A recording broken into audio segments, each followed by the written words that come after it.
Арбаңыздар туугандар, сиздер менен эл жүрөк. Мен сиздерге компьютерге кыргыз тилин кантип кошуу керектигин көрсөтөм. Тактап айтканда, өң тамгаларын кантип киргизүү керектигин көрсөтөм. Мынакей бул тилдик панелде эки тил бар. Орус тили жана англис тили. Кыргыз тили жок бул жерде. Кыргыз тилин кошуу үчүн ушул тилдик панелдин үстүнө мышканы алып келем дагы оң жаккы баскычын басам. Анан момундай жыйнактар чыгат, параметрин тандайм. Мынакей бул жерде өзүңүздөр көргөндөй англис тили жана орус тили турат. Бул жерге жаңы кыргыз тилин кошуу үчүн добавить басабыз, анан киргизская кириллица деген тандайбыз. Албетте ал ылдый жакта мына таптык киргизская кириллица, клавиатура, анан киргизская кириллицаны тандайбыз дагы. Мынакей өзүңүздөр жакшылап көрүп алыңыздар. Киргизский Кыргызстан, клавиатура, киргизская кириллица, окей. Мынакей бул жерге кошулду. Применить, окей. Мынакей ушундай жол менен кошуп алабыз дагы. Анан кийин азыр бул жерде өң тамгалары жок.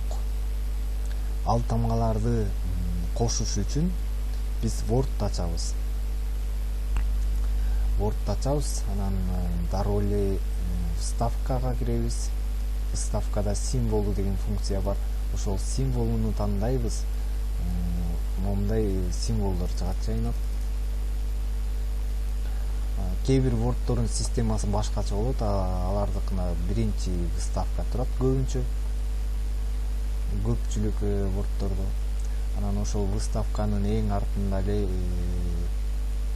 символу деген бар. Ошол символунун астында другие символу деген функция бар. Ошону тандаганда мынакей могул жыйнактар бажырайып ачылат. Бул жерден биз кириллицаны таап алабыз. Кириллица өйдө жакта, өйдө жыла берсек, мына момундай кириллица чыгат. Бул жерде үй турат, мынакей өң турат, андан кийин ылдый жакта турат. А дегенде ыңдан баштайлы. Ыңды кошуш үчүн ыңдын үстүнө басабыз. Ыңды тандайбыз. Сочетание клавишаны басабыз. Бул жерге alt шрифт энди басабыз. Эмне үчүн шрифт? Анткени бул өң баш тамгасы. Баш тамгасы болгондуктан alt шрифт эн. Назначить, анан жабабыз.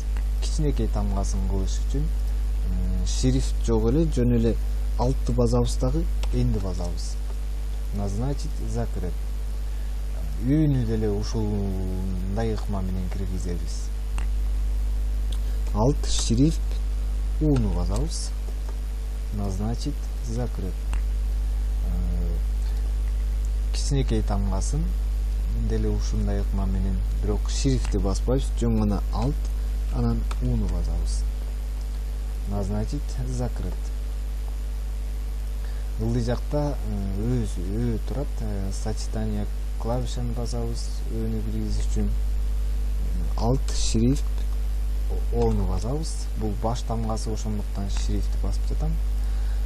Кичинекей тамгасын деле ушундай ыкма менен, бирок шрифти баспастан жөн гана altты басабыз, анан ону басабыз. Назначить, закрыть. Буну да жаап таштайбыз. Мынакей биз уже ушундай ыкма менен киргизип алдык өзүбүздүн тамгаларыбызды. Анан altты шрифти басып, өөнү энди бассак, мындай өң тамгалар чыгат. Altты баспай туруп деле, жок, шрифти баспай туруп altты бассак, мындай кичинекей тамгалар чыгат. Эгерде шрифти бассак, баш тамгалар чыгат. Эгерде такыр эле баспасак, мындай о, н, улар өздөрү кете берет. Мына ушундай ыкма менен биз киргизип алдык. эми ишенем туугандар, сиздер өнүн ордуна оону колдонбойсуздар, үнүн ордуна уну, ыңдын ордуна ныны колдонбой өзүбүздүн нукура кыргыз тамгаларыбызды колдонуп жазат деген үмүттөмүн. Мынакей бул жерге деле мисалы үчүн өтүк деп жазгым келсе, кыргыз тилин тандайбыз биринчи, анан шрифт анан т, алтты басабыз, өтүк деп жазабыз. Мынакей өтүк издейбиз. Мынакей өтүк түрлөрү Google'дан деле чыгат. Ушундай ыкма менен социалдык тармактардан дагы сиздер өзүңүздүн досторуңузга кыргызча таза жазып кат кабар жөнөтсөңүз болот. Сиздер менен мен эл жүрөк болдум. Эгерде сиздерге бул менин видеом жаккан болсо, көптөп коюңуздар. Бул видео сиздерге жардам берген болсо дагы көктөп коюңуздар. Көңүл бурганыңыздар үчүн чоң рахмат. Кийинки видеого чейин жакшы калыңыздар.